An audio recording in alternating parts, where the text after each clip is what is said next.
This is Tracy Drummond, Archivist for the Labor Collections at Georgia State University Library. I am in Maryland at the Wimpa-Singer Center for Education and Technology at Placid Harbor in Hollywood, Maryland. Today with Michael Dorsey, who's going to be talking to me about his time with the machinist. Today is Wednesday, the 7th of December, 2011. Thanks, Mike, for joining us today. All right. Let's get started with some background information. Can you tell me about your parents and where they were from and the kind of work that they did? My father was a pharmacist. My mother was a homemaker. I was born in Lowell, Mass. My father moved around a little bit around the Boston area, Medford, Malden, Arlington, and back to Lowell, Mass. Then up to Portsmouth, New Hampshire, where I graduated from high school. Not a heck of a lot more. Brought up middle class, if you will.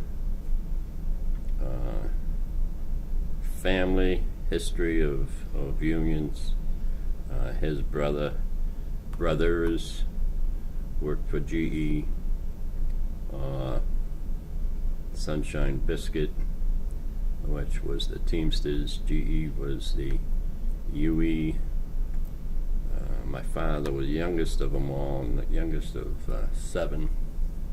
And he was the only one to graduate from night school for a pharmacist, and that's how he became a pharmacist.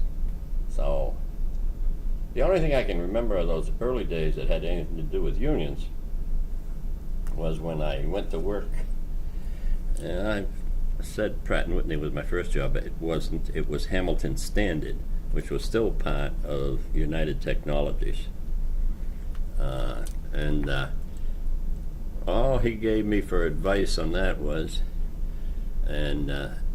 you cross no man's picket line. You're going to be working in an area where there's going to be strikes.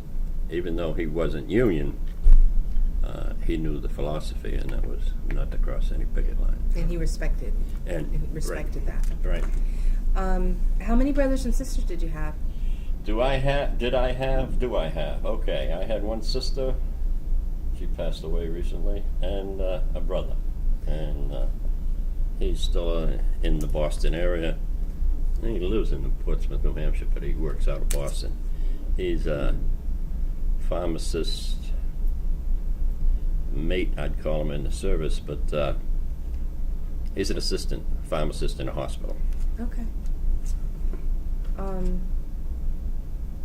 What was school like for you? You said mostly working class neighborhood growing up. Was it a big... Well, let me ask first, were there a lot of folks in your neighborhood who were members of unions? Was it sort of a pro-labor or pro-union area that you grew up in? It was a working class neighborhood. I don't think it was union. I don't think it was non-union. During that period of time, that was the 50s. Democratic area. We were Irish, but we had, my friends, Italian, Jewish. Living in duplex houses. Mm-hmm. But, in a city during the 50s there, before he moved back to Lowell.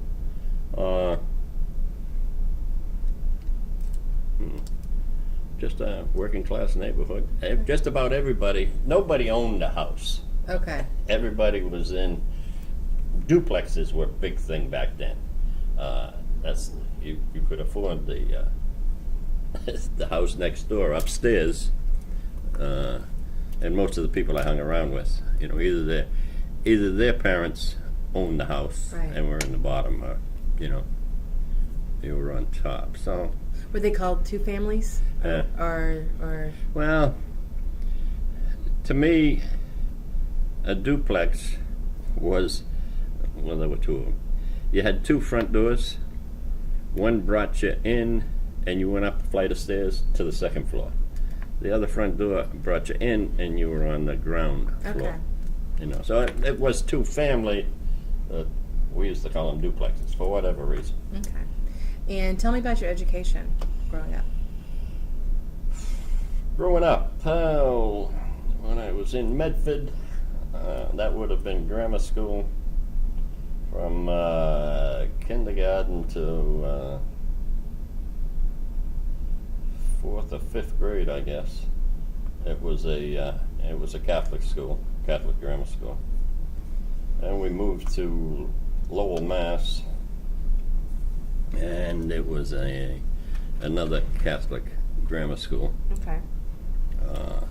In a real Irish neighborhood. You know, I don't know if you know anything about nuns, but they were kind of strict at the time, and I guess you could say I was a wise ass. I mean, you know, I felt the three-corner rule a few times over the knuckle. Yeah.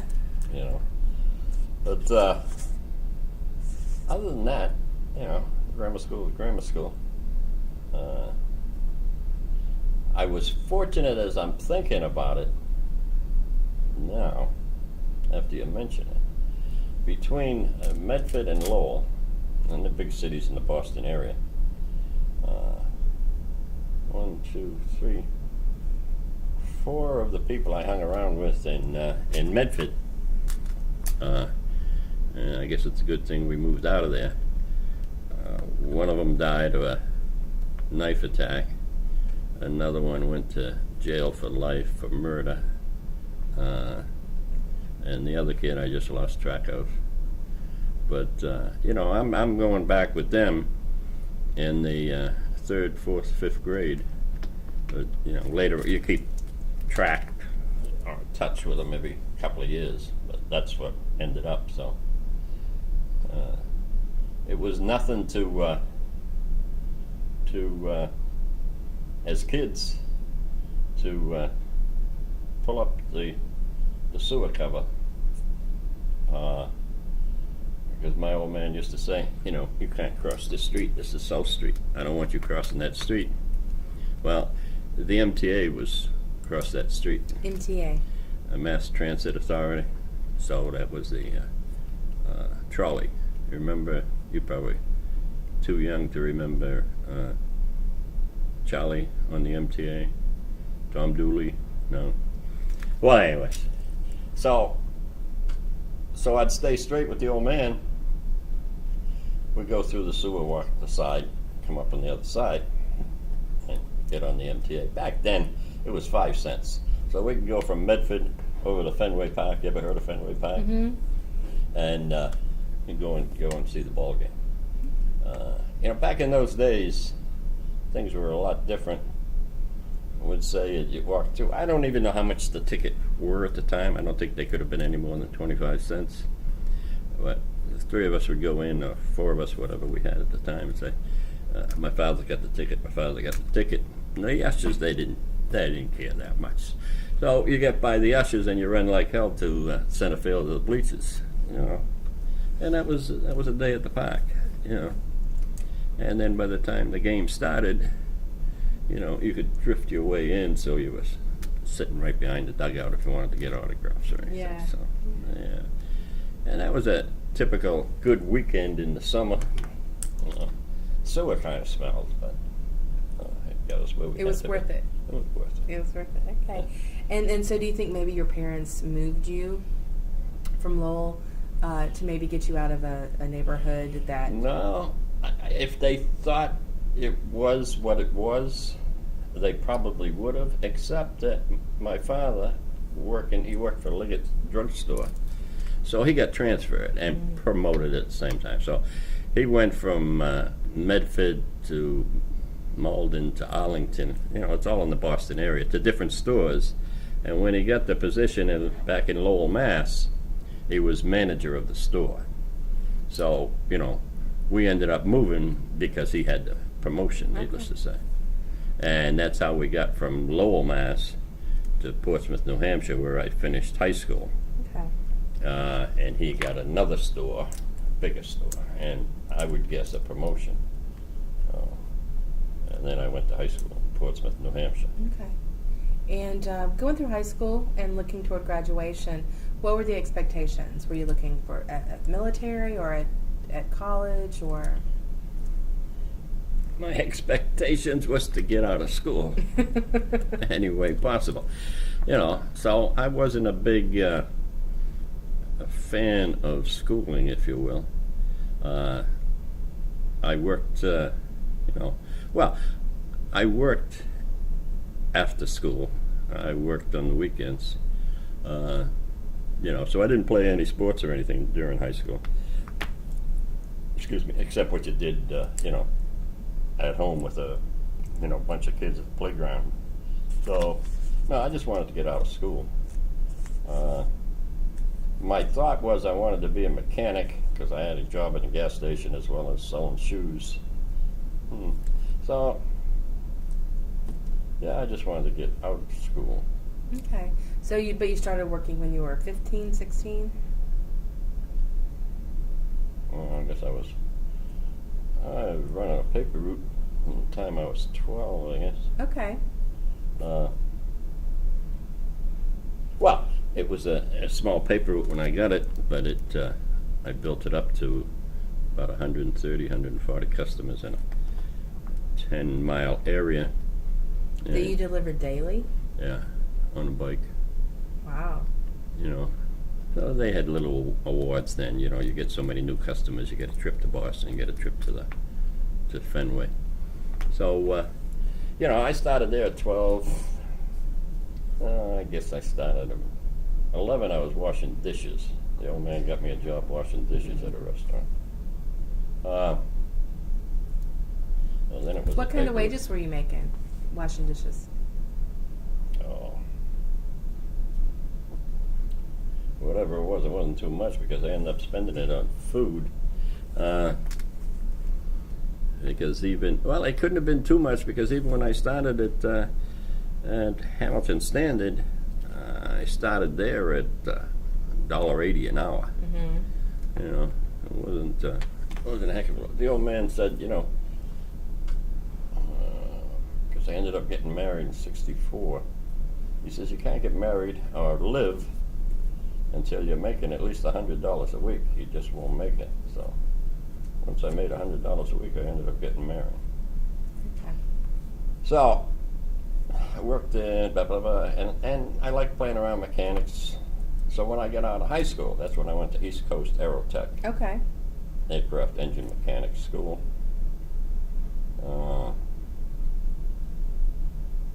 And still working different jobs, getting through there.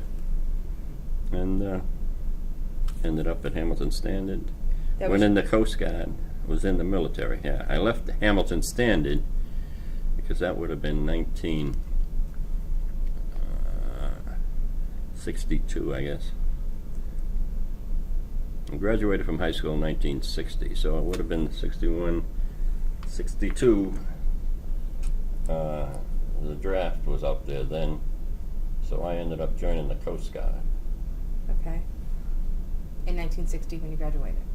1962, I think. Okay. I graduated in '60 from high school. Then went to work at Hamilton. At the same time taking classes at East Coast Aerotech? No, East Coast Aerotech was before Hamilton. Okay.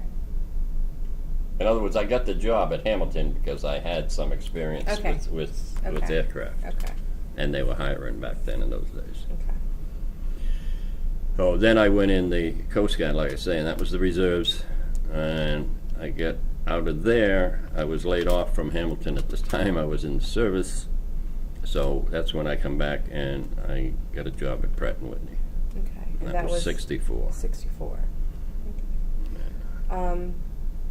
When you were at Hamilton Standard, what did you do there?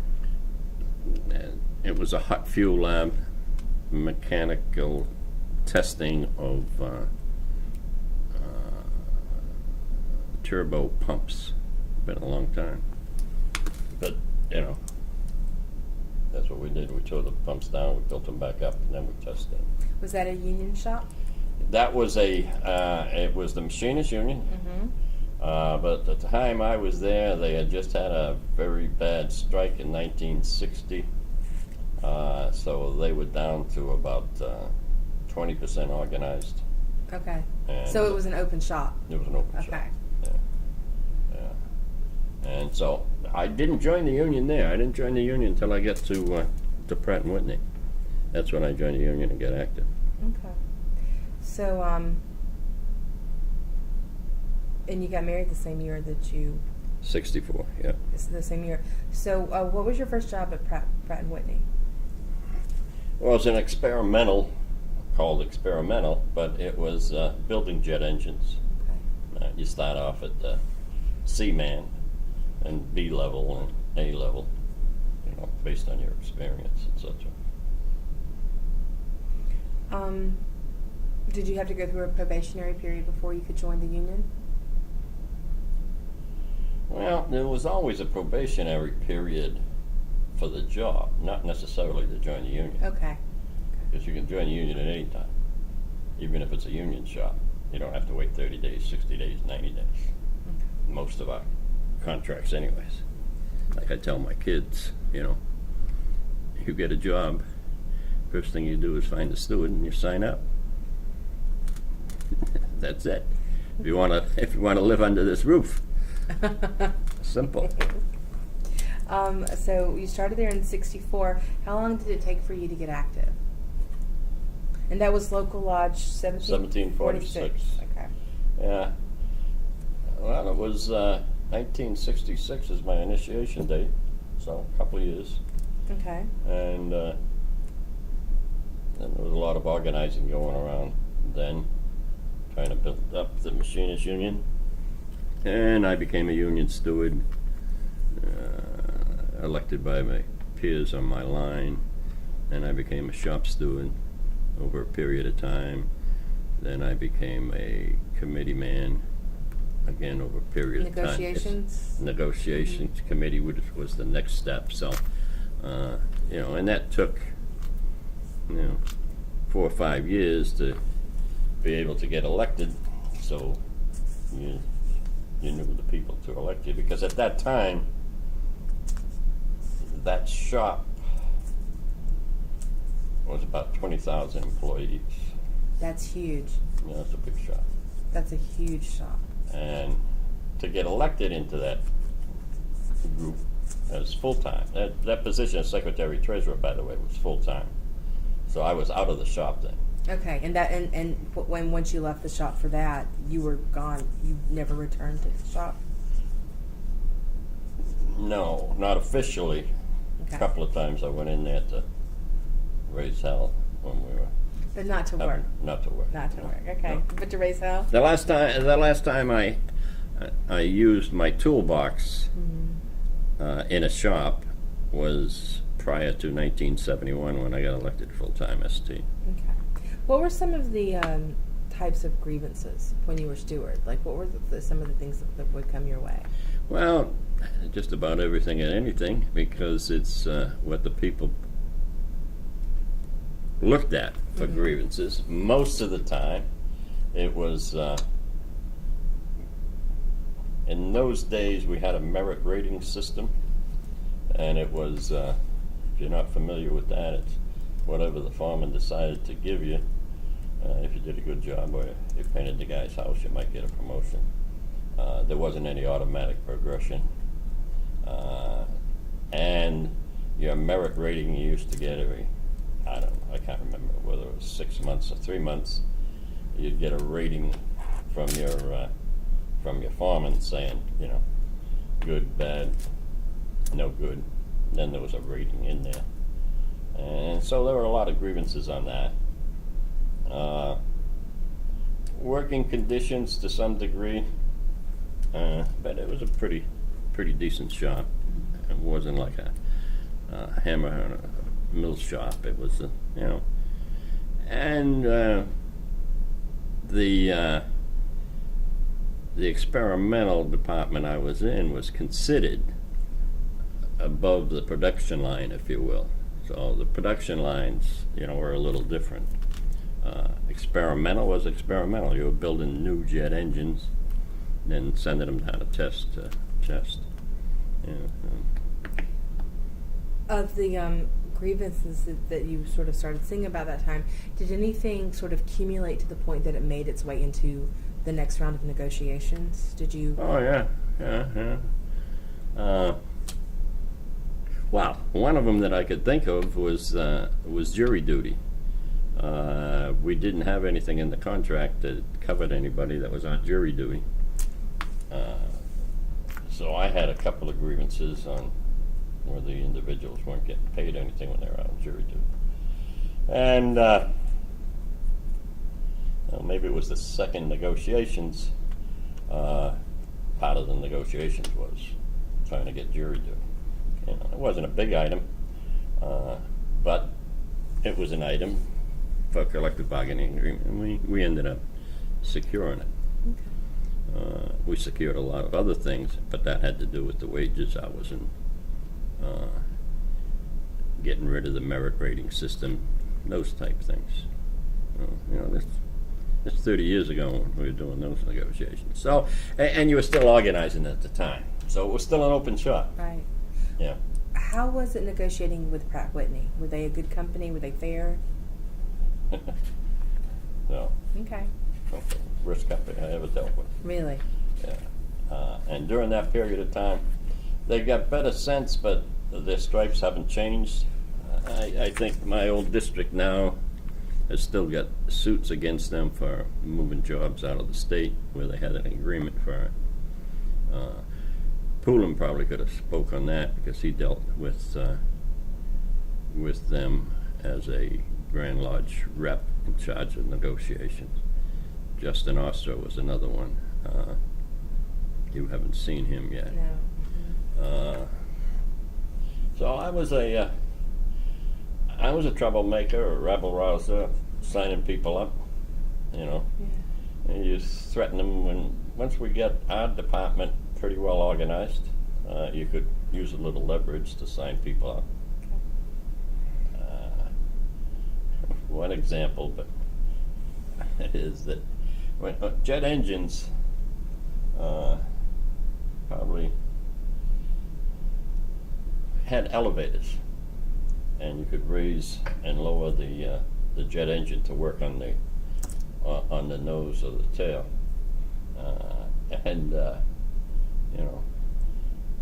I used to work at that second shift. I was a steward on second shift. So at one point when we were pretty well organized in that department, there was this one guy that just wouldn't join the union. And he happened to be working on my side. And I think I was a B man then, so he was a C man. So that was the lower rung. So getting ready to clean up, and this guy just kept mouthing off, and he just wouldn't pay attention. So, part of the job was that you clean up before the next shift came in, and you bring the elevator back up so the next shift can start working on it wherever they want. So I sent the guy down below to clean up underneath the elevator. Then I brought the elevator up and left him down there for the next shift to let him out. He signed up a couple of days later. Excellent. Yeah. It could have been worse, like I said to Yeah. him. You could have been hurt. Or there might not have been somebody working that engine the next shift. Right, And right. you can't hear a heck of a lot. So Yeah. those things happen. No.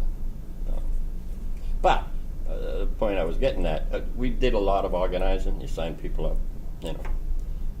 got up to 50%, 60%, 70%, got a better contract. And then I left and got elected, and I went on secretary treasurer. And I was still on the negotiating committee that first year. And then I gave that up the following 3 years. What was the highest percentage of organized workers you had at that shop? You said there were about 20,000 folks there? Yeah. Well, there were 1, 2, 3. There were 4 divisions. It was really 20,000, that's really the district, because I was the ST of the district. Okay. Okay, so that was District 91 then, now it's District 26. So until well, I wasn't even there when they got the union shop. So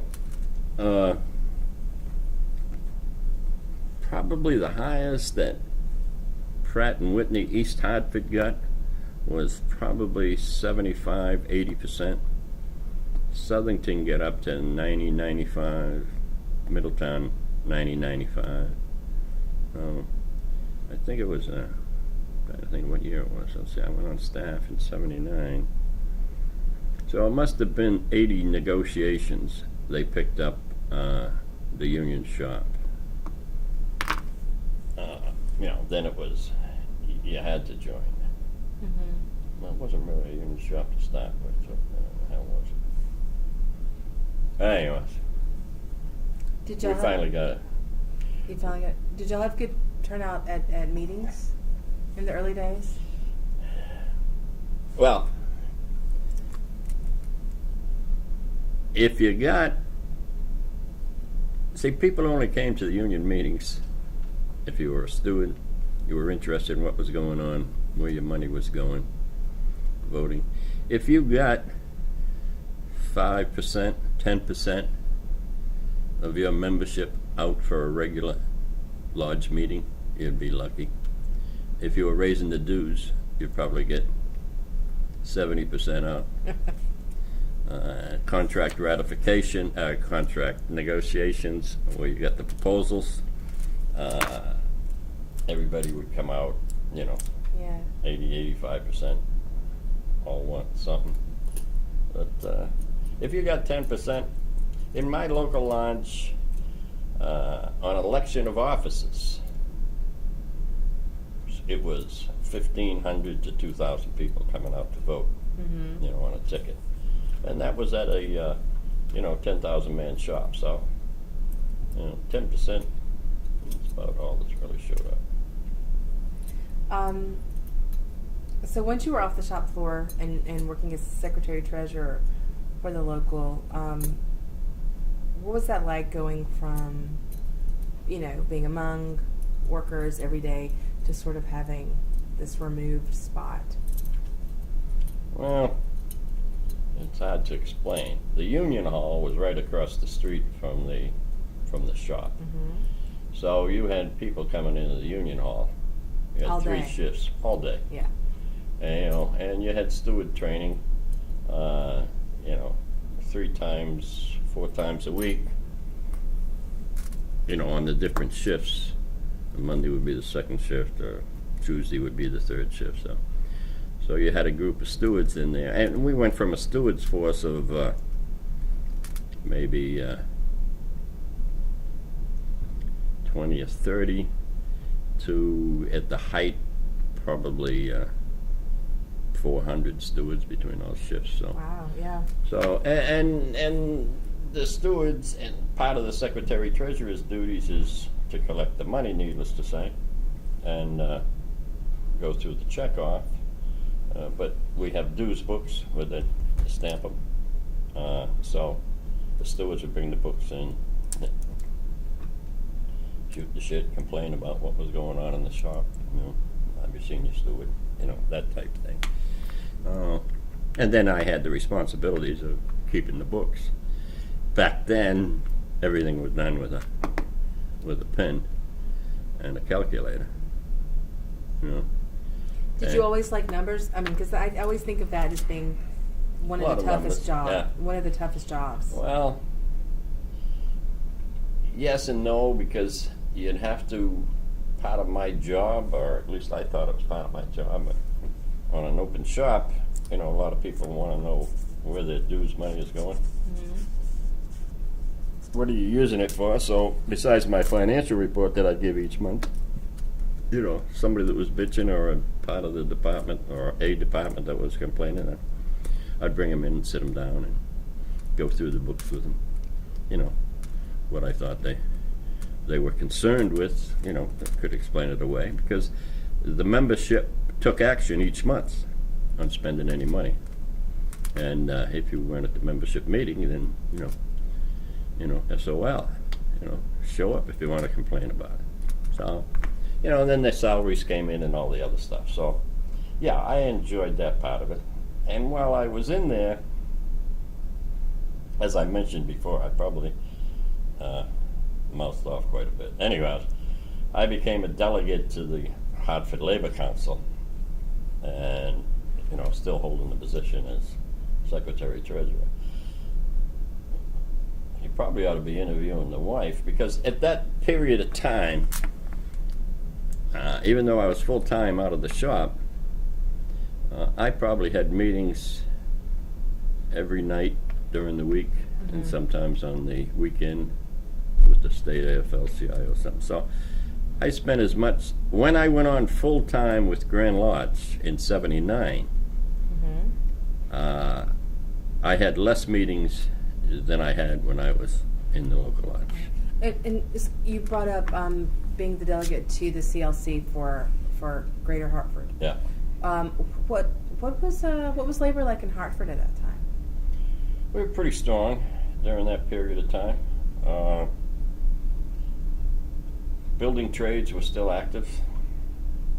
UAW had already left. They were just coming back partially when I left. It was a strong union town. Building trade, like I said, building trades were strong. Oster was president of the Labor Council before I was, and when he went on as the general vice president in '77, then I was elected to fill his spot. We had a good working relationship. One of the reasons that we had that working relationship was in the Hartford area. My local was, the strongest. You wield more power because you had the votes. That's the reason I got elected, and that's the reason Justin got elected was, You had the votes. had the votes. During that same period of time, I was elected vice president of the Connecticut State Labor Council, AFL-CIO. And I followed Justin into that too. And again, in the state, where we had the 20,000 votes. So,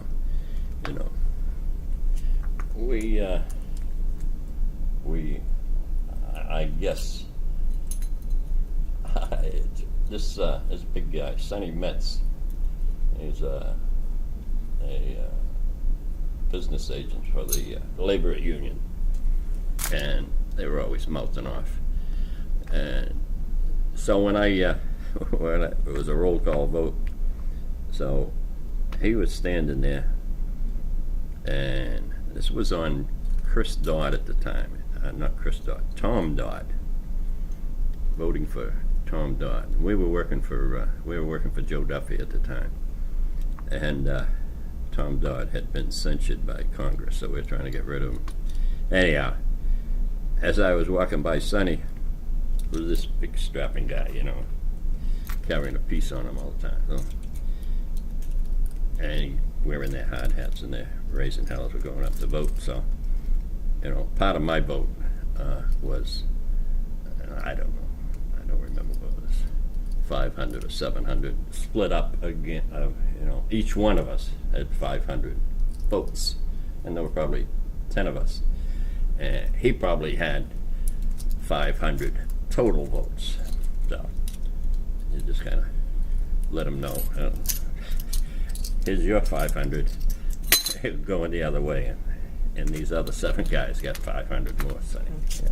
So those just thinking about those are things that we just enjoyed coming up.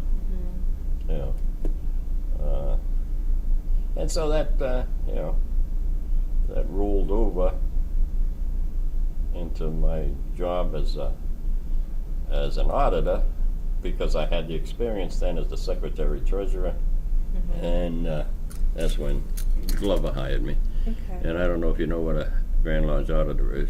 No, but let me ask some follow-up Go ahead. questions before we get there. Sure. So during your time as Secretary-Treasurer for the local lodge, you were busy keeping the books and getting dues in and things like that. Did that sort of preclude you then from other activities like organizing and negotiations, or were you sort of in on some of that stuff too?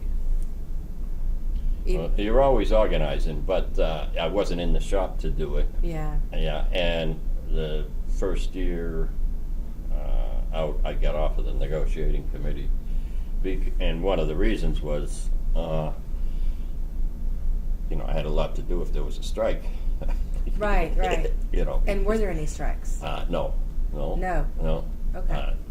After I left, there was, but while I was there was no strike. Okay. But you had to be prepared in case there were, because you had to pay out strike benefits, and that all came through the Secretary Treasurer's office. And your local was pretty big. Yeah. Did y'all have local strike benefits, or did they come from the international?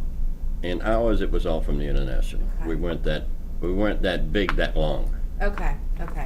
Like if you're talking to Jimmy Brown, or you will be, or I guess you already did, Yeah. or maybe somebody else did. They had a big strike fund. Mm-hmm. Ours, but they had membership for a long period of time and union shop for a long period of time, so they were able to build it up.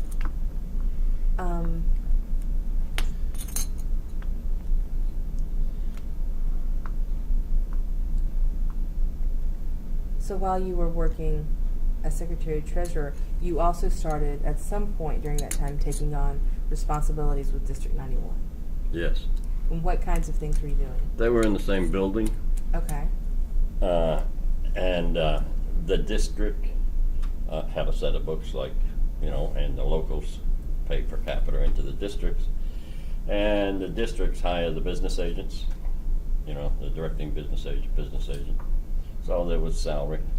So that was part of the books of the district, and the regular business of the district and the meetings. But my responsibilities were the finances. And that's pretty much, once you were elected Secretary-Treasurer, you've dealt mainly with finances all the way through the rest of your... Yep. Okay.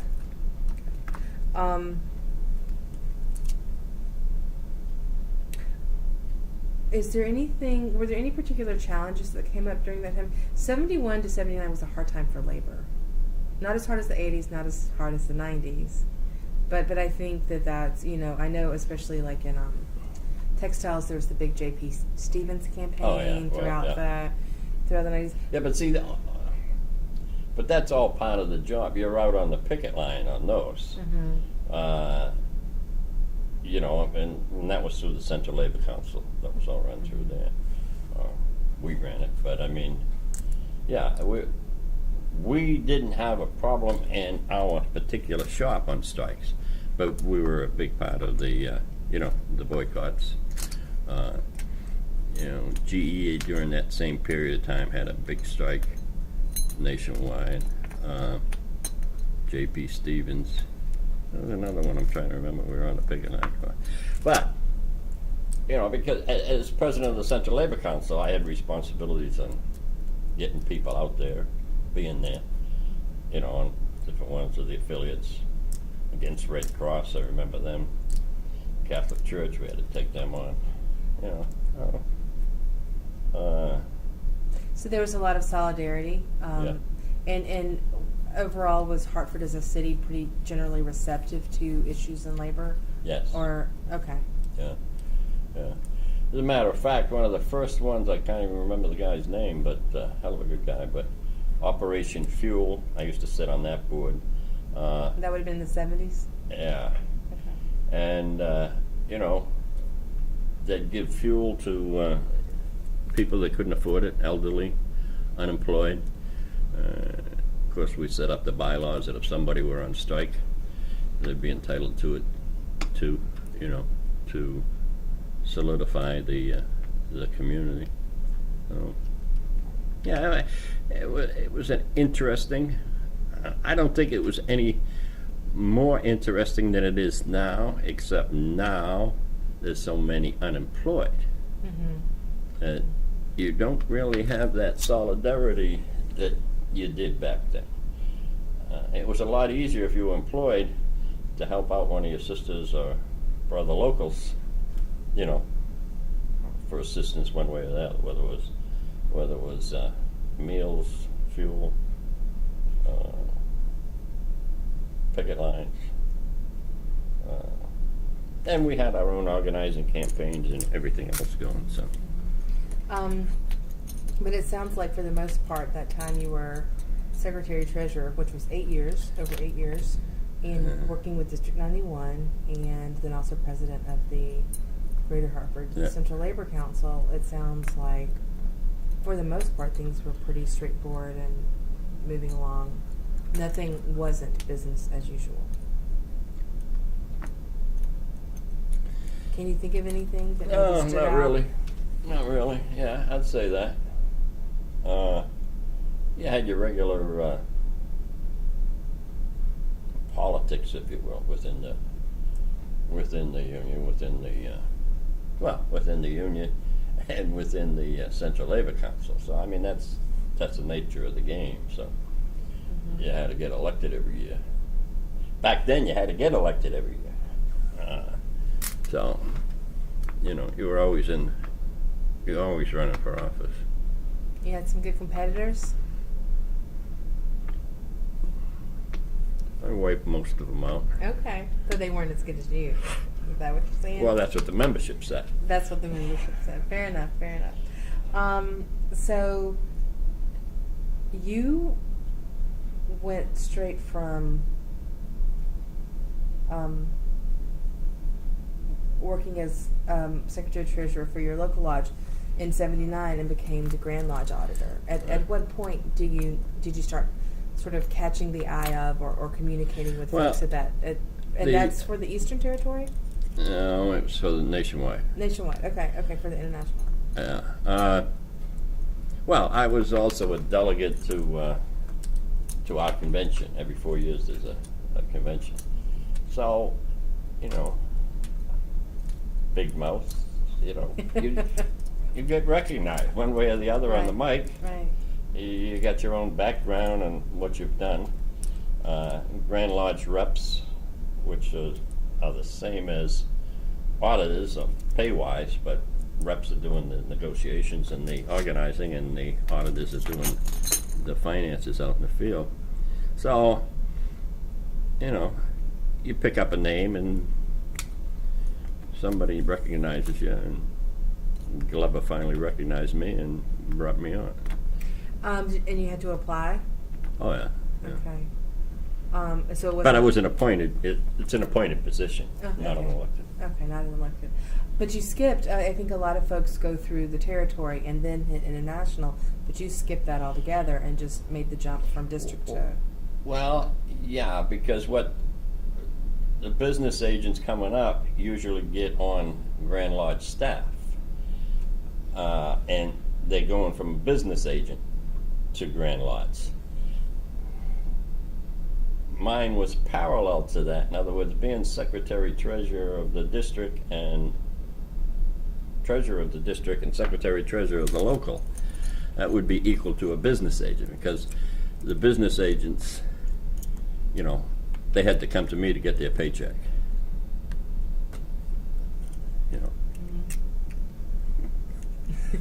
So you wielded a little power.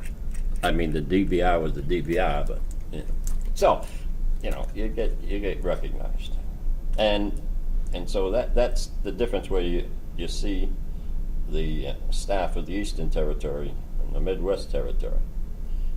In Grand Lodge, you become a Grand Lodge auditor, period, and can be assigned anywhere in the country or in Canada. Then you get like this, and when I came on, there were 16 or 17 auditors, spread out across the country. So I went from Hartford, my assigned station was in Syracuse, New York. I covered New York, part of Pennsylvania, all of upstate New York, part of Pennsylvania. And that was at the time that I took over, if I remember right, roughly 100 different local and districts that were my responsibilities. And those responsibilities included if somebody stuck their hand in the cookie jar, you had to go in and do an audit. We didn't put them in jail, and we just removed them from office. Trusteeship? No, No? didn't have to be a trusteeship. Okay, it can just be... You stick your hand in the cookie jar, Yeah. you're going. Yeah, okay. All right. Now, later on, there was some. How big was your district? You said you went to Syracuse? Yeah. But how big of an area did you... You said part of Pennsylvania, all of upstate New York. So that required a lot of travel. Oh yeah. For the first time, you really had to... you had to move your family. Yeah. And then you had to... Yeah. And, you know,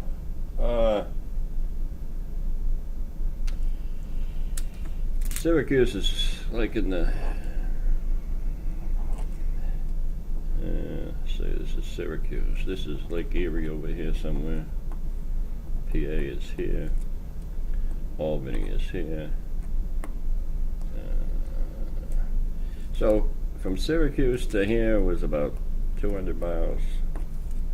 Over to Albany was about 500 miles. Buffalo, 500 miles. Rochester, and this is about 200 miles. And in this area were 100 different locals and districts. Okay. So I'd have to drive out there just to review their records. If I, when I first come on, all I do is go up there and meet and greet, see how you're doing, service them to that degree,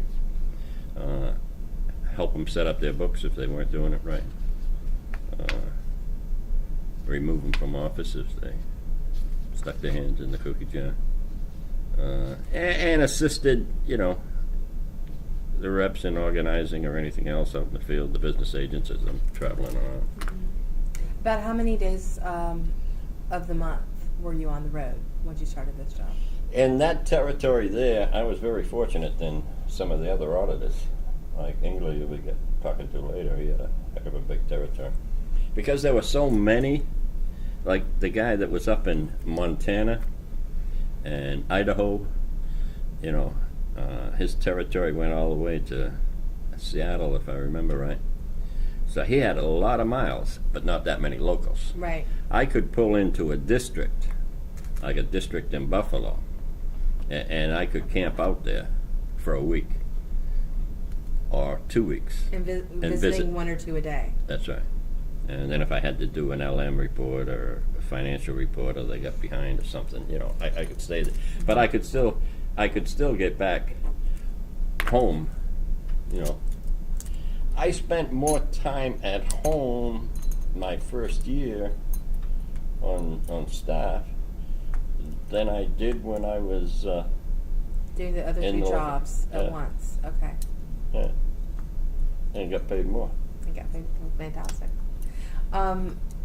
When you did find someone had been sticking their hand in the cookie jar, and you had to go in and remove them, what were some of the reactions you got from membership? Did they usually know what was going on? Well, and how would you get tipped off? I mean, was it just in the books and stuff you could see clearly, or did you have some really smart...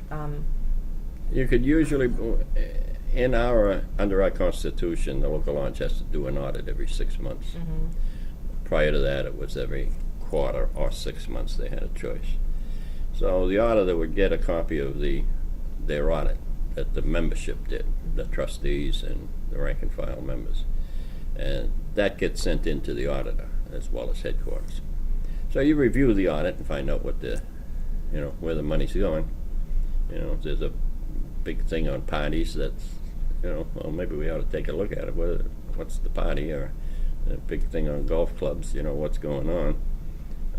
If you can't go into arbitration because you ain't got any money, you ain't going to be spending money on a party. So that would get you in there. Once you took a look at the books, I guess it's interesting stories. I can remember one that this one guy I had for shortage. $10,000, I think it was, or 15. Anyhow, so I'm meeting with him. I'd gone through the books and we identified the shortage. I says to the Grand Lodge rep that was in that same district with me, well, when we meet with him, you sit here, I'll conduct the meeting here, and we'll put the lips over here. Okay, we got that all squared away. We bring him in, sit down, he plumps down this 38 gun in front of him. Huh. And he says to me, and he knew he was coming in for a reason because he stuck his hand in the cookie jar. And he says, well, I had to take care of my neighbor's dog today. So I'm saying to him, okay. My niece is knocking underneath there. The rep is sitting next to me. He gets up because I already told him, we got the paperwork for his resignation, and we'll just slap it in front of him. He gets up and he says, let me go get the paperwork from the secretary. She's way down the other end of the hall. Well, I'm sitting there, my damn knees are knocking, and a goddamn 38 sitting in front of me. So there's not much you can do then. You just learn to live with it, and hopefully he don't shoot you. Those things happen. But we usually come out on top. Well, how did that end up? You didn't finish the story. So the guy goes to get the paperwork, comes back. And he signed the resignation. And just left. Took his gun and left. Yeah. Okay. Yeah. I'm still alive. Fair enough. Fair enough. Being auditor of your of about 100, you said about 100 offices in that area. Well, you got to remember that a lot of these locals, the individuals, did the work as secretary treasurer at their home. Okay. All right. I mean, you had a set of books. You brought them home. But the shop wasn't that big. Everybody didn't have an office. The offices were in the districts, and like I say, I had 5 or 6 districts that covered those 100 locals. How? But of what? Percentage of them ever had anybody doing anything? How many shortages that I have? Yeah. And I suspect at some point you probably just found somebody who wasn't very good at bookkeeping. Yeah. Just weren't doing their job. Yeah. And those you slap them in the back of the head and say thanks for trying, but we got to get somebody else in here, and you retrain them. That's part of my job, retraining them, retraining the new ones. So of the 10 years, 39, 89, I probably only had in my territory. Well, some things work to your advantage. My first couple of years there, I had 2 big shortages. Probably scared the shit out of a lot of other people because this new guy just come into this territory. And so I carried a reputation, so I probably, in those 10 years, I probably only had 4 or 5. After the 2 big ones that you got started with. Okay. And, I'd get an assignment every now and then from the GST to go somewhere else, from the assistant secretary to assist another auditor. Another auditor couldn't do it, and they'd send me in to take care of the rough stuff. So, Okay. Come to headquarters as the administrative assistant to him. Did you have to apply for that, or were you appointed that? How did that work? I was an auditor. I was in upstate New York. I got a call from the GST, Tom Dorsey, to meet him in Albany as he was just coming back from planning the 92 convention. So he asked me to meet him at a hotel, and downtown Albany. I did. Had a couple of drinks. And I thought I was pretty well caught up in my territory. And there was an opening at the time in California. So I had mentioned to the wife when he called that I was going to put in for a bid for California, lateral, as an auditor.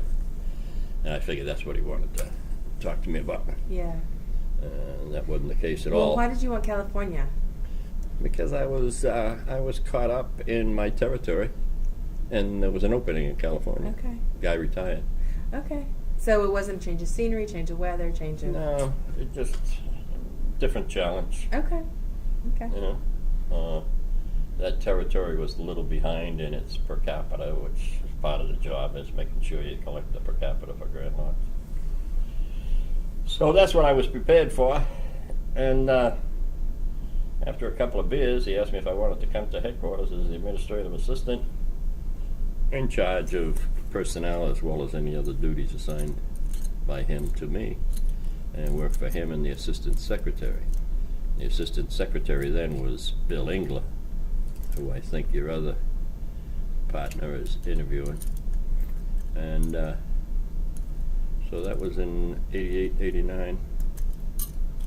And so there was a lot of administrative duties there.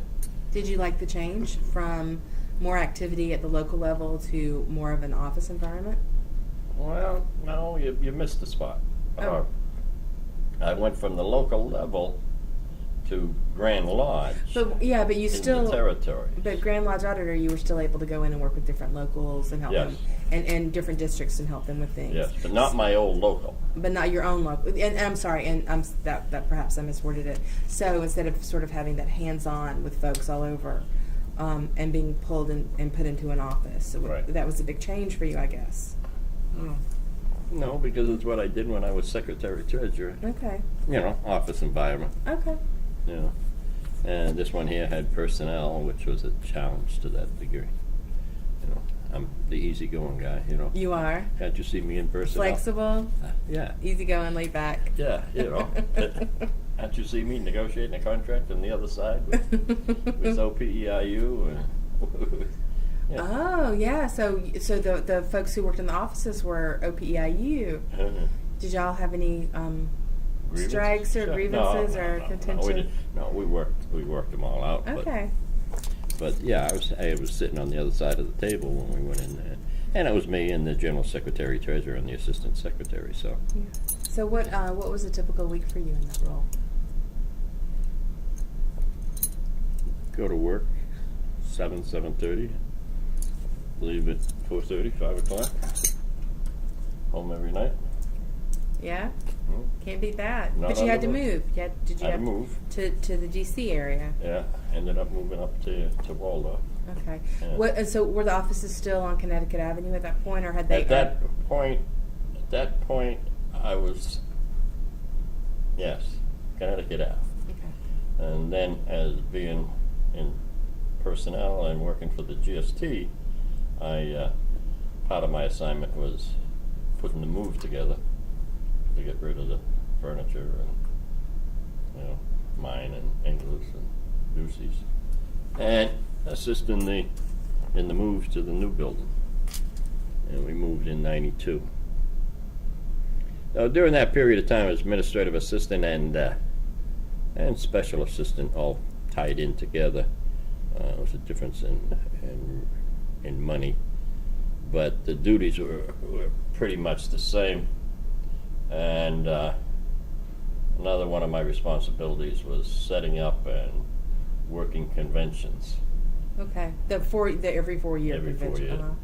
But there was a lot of legwork ahead of that. Hotels, Right. vendors, machines. You know, so that was part of my responsibility. So I did that for 3 conventions. 12 years. Yeah. Yeah. 4, 8, yeah, 12. So Well, that took a lot of time, Yeah. but you get better and better at that. Then you got to give it up. when you retire. Yeah, You yeah. know, not a good. There's nothing you can take on setting up a convention to anybody unless it's well, I don't even know where you go with it.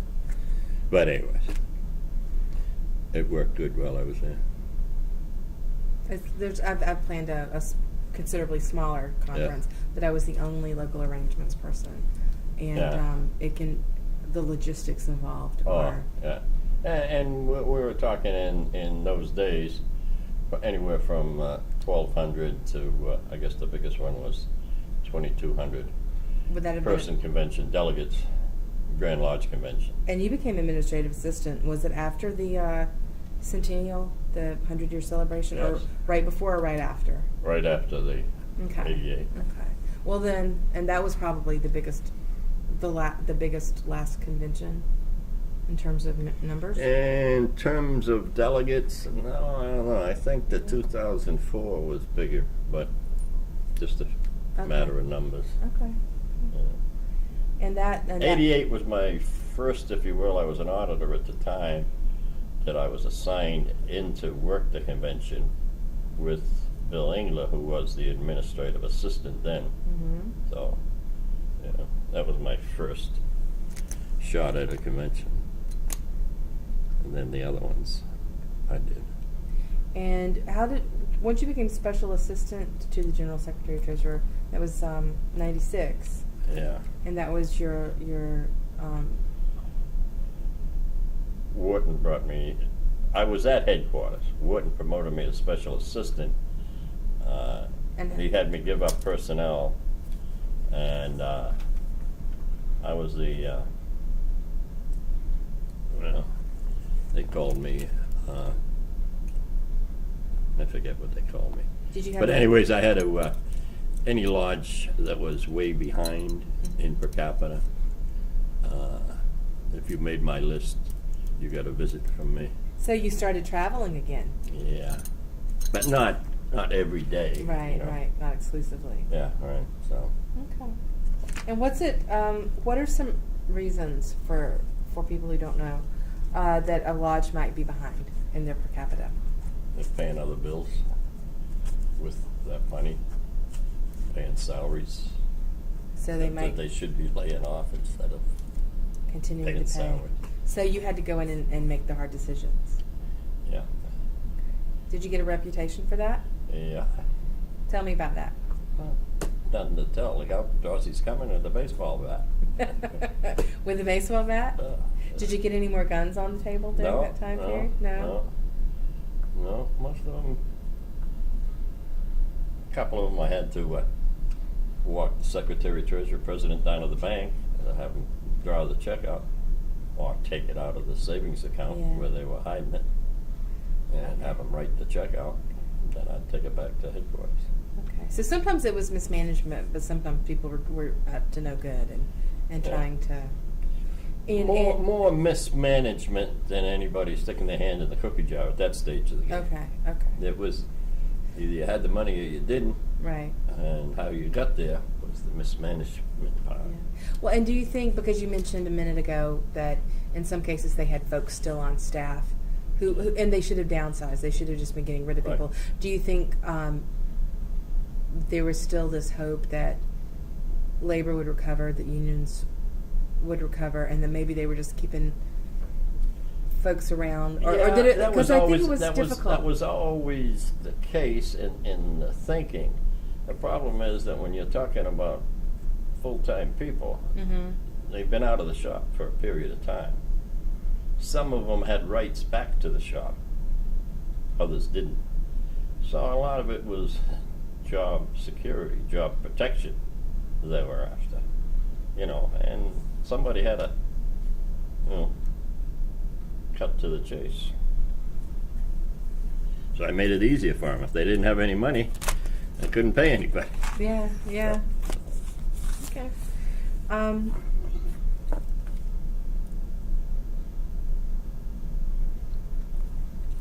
Are there any experiences maybe that we didn't cover? Well, Not in Well- those two positions. Well, I'm sorry, and then here's this 2003 assistant Assistant secretary. secretary. Okay, all right, so, That's the assistant secretary to the GST. okay. So in that capacity, and he still does it now, the auditors, the Grand Lodge auditors, the 17 that are out in the field, report to the assistant secretary. Okay. So if they got a problem with the shortage, it's a phone call to him, you know, what problems they had, what it looked like, how to file a shortage, who to And- file the shortage with.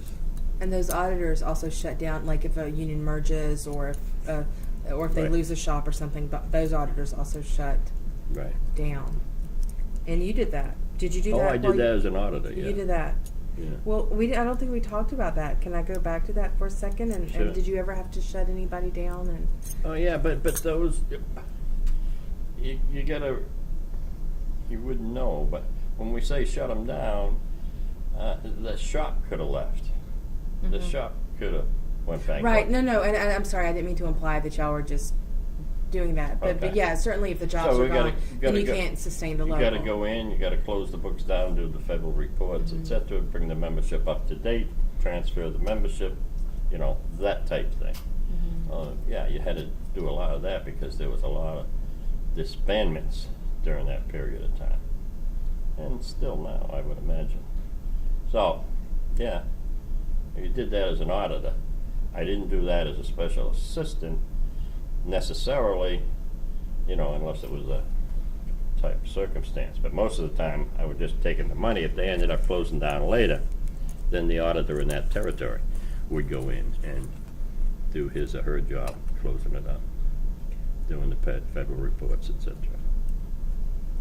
So, It must have been a very difficult job because typically, if you showed up, it was bad news. Is that fair to? during that period of time, yeah. Is that fair to say? Okay. Yeah. As an assistant secretary, you know, you were glad-handed, most people. You Okay. know. Okay. You were sitting on the, you ended up sitting on the executive council at their meetings. No vote, you know, because that's just for council members. But you sat in on all the executive council decisions. Oh, that was interesting. Yeah. So you could hear and see the debate, or debates, whatever it may be, from the council members with the IP and the GST, and talk to them after, you know, if you had any input from them. So that was very interesting. And that was traveling around with the council. They met 4 or 5 times a year based on what the IP wanted. And as assistant secretary, with all the different auditors, and you said 17 at the time. Are there? Do you know if there are fewer now? If they've been condensed a little? Yeah, I think with that, well, they got down to 15, and they with one of the mergers, the TCU came over, and That's kind of going to be official January 1st of 2012, I think. Transportation? communications. Yeah. I Maybe. like it's been a gradual merge. Yes. Okay. Okay, that's the per capita. Maybe January they're up to full per capita. Yeah. Okay. Yeah. Yeah. So we brought them over. Now I forget what you said. What'd you ask? Oh, how many auditors did you have? And you had 17, but Yeah. there were fewer. Yeah. And so now I think they're probably just about the same, because that's where I was going. Yeah. 3 people from the TCU came over as auditors when one of our guys retired here a year ago. Yeah. So while I was there was only 17. And besides that, you had the responsibility as the assistant secretary to assist the general secretary treasurer in running the office of the GST, Okay. which included the reports department, which does the membership and the building, the operation of the building itself. Of course, you had help. You had, I as the assistant secretary had a special assistant doing the work that I was doing before. So, Okay. In 2007, you retired. that's correct. And And enjoying the hell out of it. yeah, every day. Every day. Are you active with any? Are you active with like a machinist retiree group or any other No. labor groups in town, or just No. no? Just I may. For You- political reasons, there's nothing out there that,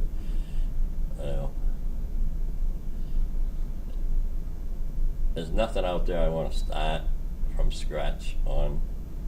I've knocked on plenty of doors. okay. I've passed out many a flyer. That need is gone. That need is gone. Yeah. Okay. Okay. Are there any other experiences about your time with the machinists or working or I enjoyed it. anything that we didn't touch on that you think That we I should- would tell you? No. No? No. Not so much that you would tell me, but that you think is important to mention. No. No? Okay. Okay. What about any role models you might have had, inside or outside of the union? Oh, inside or outside? Yeah, either. Well, I don't know if you ever heard of him, but Hubert Humphrey, Harry Truman, Wimpy, Yeah? and I guess the GST role model would be Tom Dorsey and Don Wharton, because I worked with them for 20 years. Right. And They were the GSTs. and they were people you could look to on like knowing how to do a job correctly. Yeah. Okay. Or tell them what I thought that they weren't doing correctly. Okay. And how did they take that? No problem for many of them. Okay. I mean, in my mind, if you're going to be a leader, you want both sides of the issue, So I figured that when I come up where I am, that if the guy is worth his salt, he's going to want to know my opinion, whether it agrees with his or it doesn't. Mm-hmm. Mm-hmm. You'll find if you ever ask any of them, I was never called a yes man. Excellent. I can't But imagine that you would have been. But, once that decision was made, we go down the road. Okay. And that's what we carry out. Okay. And all I got to do now is figure out, geez, I forgot to tell Ingler about usury. All I got to figure out now is how to get to the University of Georgia to organize. The University. You mean Georgia State University? Georgia State to University. to organize the archives. Sure. Okay. You come on down. We'll pass out some flyers. So you would be willing to pass out flyers for me, not for the retirees, but you come help me out. All right. Okay. Yeah. All right. And short of that, if you find yourself down that way, let me know, and I'll at least give you a tour. Okay, and We can leaflet the Stacks area. okay. Now, if I remember right, didn't they just move into a new building at the time Ussery came on? I'm not exactly sure the timeline. But it was a new building, seems to me. Or Oh, it was maybe library it was si- a refurbished building. It was a new floor on a refurbished building. They moved Okay. from what had been formerly referred to as Alumni Hall up to Library South. Okay. And that's where it remains today. Okay. Yeah. Although we have so much material, we actually are spread out in 5 different areas on campus. 5 different So sources. Placid Harbor, this just a peeve of mine, not a peeve. I shouldn't say peeve. I just went down to the library here, and so Placid Harbor probably sends a lot of stuff to you too. Because a lot of folks don't know where to send stuff, so they send it here, and then either Chris will get his secretary. The reason I send it, say or that, Linda will. I had I don't know, 8-10 books between Harry Truman and Hubert Humphrey that I sent down here for the library after I retired. So I just ran through the books down there. I don't see them there. So my guess is they shipped them down to you. They may have. but I was not there when that happened. Oh, I know. Oh. I've only been there like 4.5 years. So Oh, okay. That okay, hasn't happened. I'm not watched. okay. So. No, I didn't mean for you to go looking for them. I already read about it. Okay. You know. Okay. I'll raise that with Charlie. No, I'll raise that with Chris. Yeah. Okay. Well, I think we're done. Okay. Unless there's anything. No, you're going to send me, let me sign that letterhead? Let me thank you first Okay. for the record. Thank you Okay. very much for sitting with me today. For the record, For the thank you record. for interviewing me. Okay. How's Great. that?